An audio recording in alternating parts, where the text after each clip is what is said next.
Like many of us from the South and southeastern states, he was born in poverty and survived the only way that he knew how at the time, just living in whatever means he could pick up to live and survive. His early years was simply living and surviving as an out-of-control man who was consumed with violence and drugs and alcohol.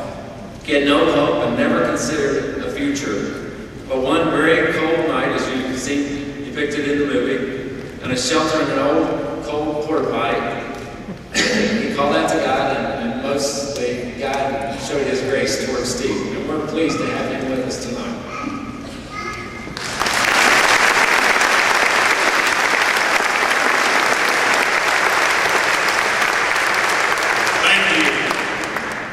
You know, since I accepted the Lord in my life, I've had the pleasure to speak across the United States about addiction.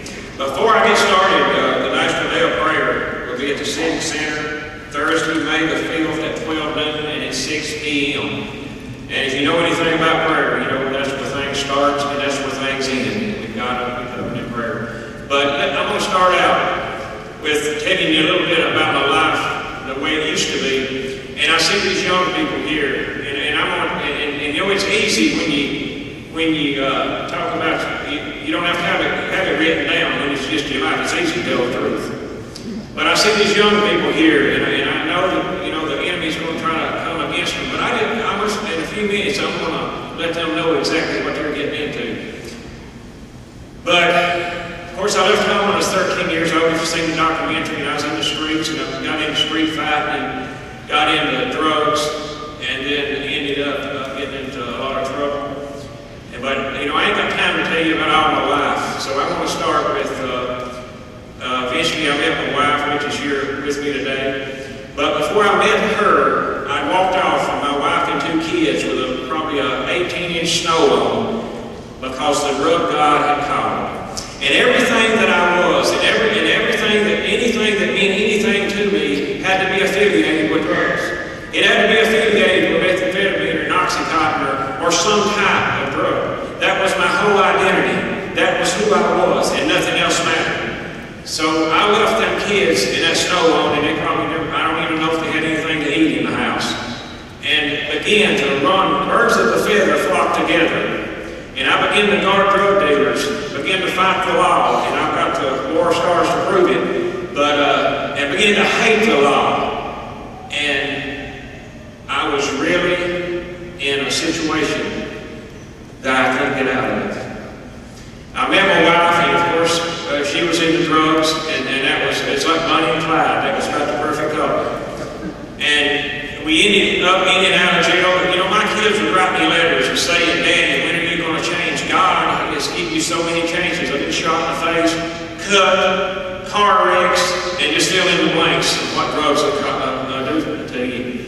But of course, I didn't know anything about God. I knew that my thing with the church, it wasn't really good because I didn't even like Christian people or people that said they was a Christian.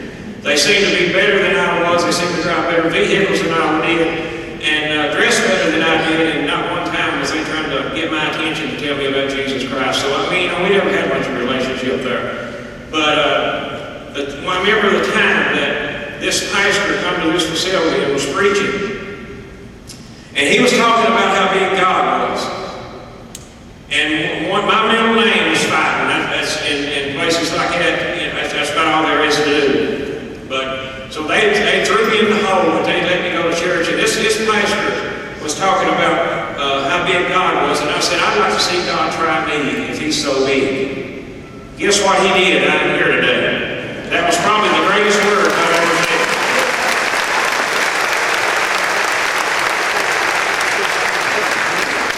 But when they sent me from that facility to the prison, and I'm going to skip through this now because of time, but the night I got out, I had holders on me for a pretty serious charge in Tennessee, the state of Tennessee.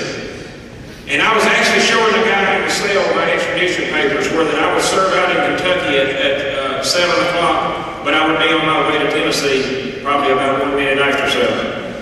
And to be ignorant like I was good at being, I was told the guards, I said, I get out of here at 7 o'clock. And he just walked off, but at 7 o'clock that door popped open.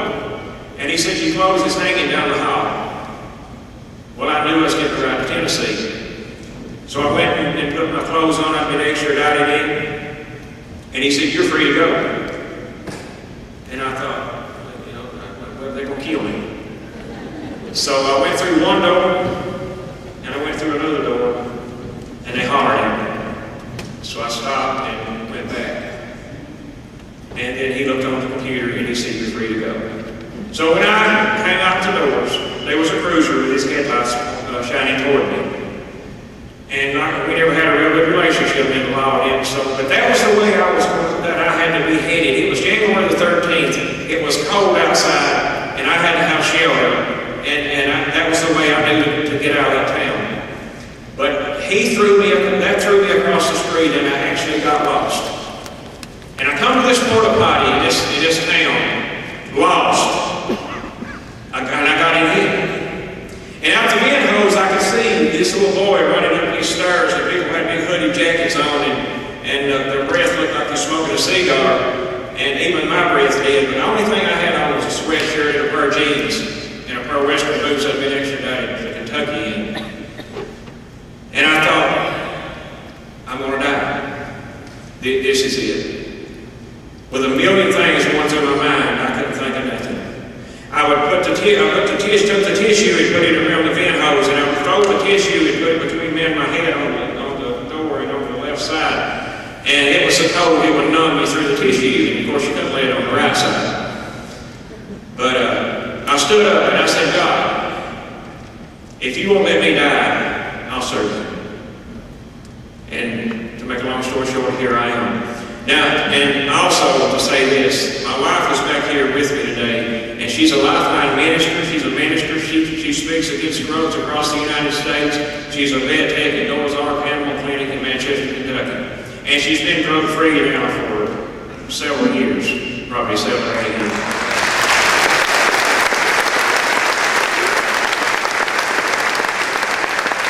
We now have a family back. I now have them kids back that I walked off from. The kids are so forgiving. But we now have our families back, and our families is total different families toward us. This is honest truth if you saw the documentary. Our families used to hang a sign on the door when they would see us coming saying, we'll be back next week. And they didn't want to see us. That sign is taken down now. It's no longer on the door. So we're welcome to come in now. But that's what kind of name we had in the community. The law enforcement actually said in the community, there's nothing they'd rather see than my name engraved in a tomb rock. That was what kind of name I had in the community. But let me say this, it's not like that today, because Jesus Christ also had a plan for me, and that's what I'm doing now, is I speak for Operation Unite. I'm their spokesperson for the church, for the Operation Unite Task Force. I speak to schools, and I speak across the nation against drug addiction. And when you see these young people here, these middle-aged people here, listen, if something don't happen, we're going to lose a generation of people. There's two serious about what's going on here. One of them's name's Jesus, and the other's name's Satan. Satan is serious about using Oxycontin and methamphetamine to destroy you and your kids' life and everything that you could be. He's serious about taking the college degree from every kid, every child in here. And he's serious about taking lives and sending them to the morgue. And I've got to say, everybody in here knows somebody that's happened to. But I want to say this to the young people. In methamphetamine, the methamphetamine that's in the streets today, the poison of methamphetamine comes out. These teeth, and I'm just glad to tell the truth, my teeth, they're dentures. Because my teeth's like the stars, thanks to methamphetamine, they only come out at night. That's what methamphetamine does. But methamphetamine, the poison comes out of you. This is a fact, young people, or for anybody that thinks that they might be wanting to try the use of methamphetamine. It blows sores out on your back and most of the time on the arms. You get so addicted that you will pick that scab off of that brother or buddy of yours and suck that poison out of his body. And do you think say, I'd never do that. I've got news for you today. You will. You would think that somebody would throw up Oxycontin, and pieces of that Oxycontin be in somebody else's vomit, and you would say that you want to get down and pick through that vomit to dry out them pieces to start yourself. You would say that I won't do that. I got news for you today. That's exactly what's going on in the streets out there. That's exactly what the kids is doing today as I speak. That's what, if you could just visualize, listen, I got my degree in drug addiction. A lot of people got master's degree and doctor's degree and lawyer's degree. I got my degree in drugs and I got it in the street. I know what drugs will do. I've seen what drugs will do. I've seen what it will do to the judge's child, the attorney's child. I've seen him take scholarships from football players. I've seen him make animals out of these pretty women that once that they're abused, they're thrown to the gutter and nobody wants them. But they will give you that drug at the beginning. I've seen what it does, and that's exactly what it's doing in the streets out there. So if you can really visualize what's happening in your streets today, you have no choice but to stand against the cancer of this epidemic that's going on. We are losing a generation of people.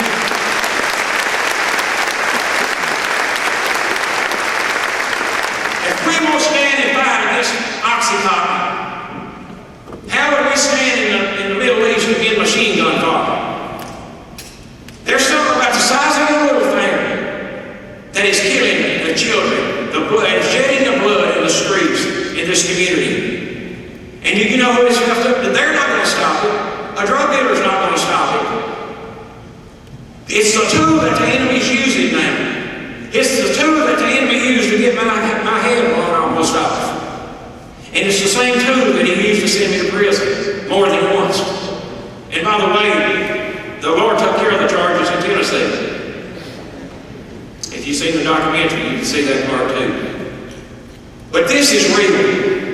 And the young people, I want you to know this is real. I want you to know that at one time in my life, I had no hope. At one time in my life, I didn't care if I lived or if I died. As a matter of fact, I've been taken to jail before and begged the police officer to blow my brains out. I have begged them to do that. And I meant it when I said it. This is real. Addiction is real. The enemy is real. And he comes to steal and to kill and destroy. But there's a good side of that. Jesus come that you may have life and have life more abundantly. Amen.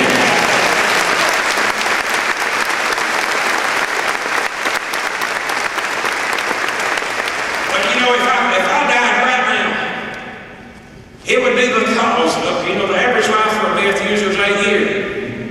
By the grace of God, I went beyond that time. But if I passed away right now, it would have something to do with what happened in addiction. It was somewhere in my body, in my internal organs, that would be part of what happened to me. And people, if you've got your mind, if these young people is dating somebody that's a drug user and he offers you drugs, he hates you. Because you don't try to kill what you love. You don't try to kill what you love. And let me tell you something, it took me 40 years to realize that. But you don't kill what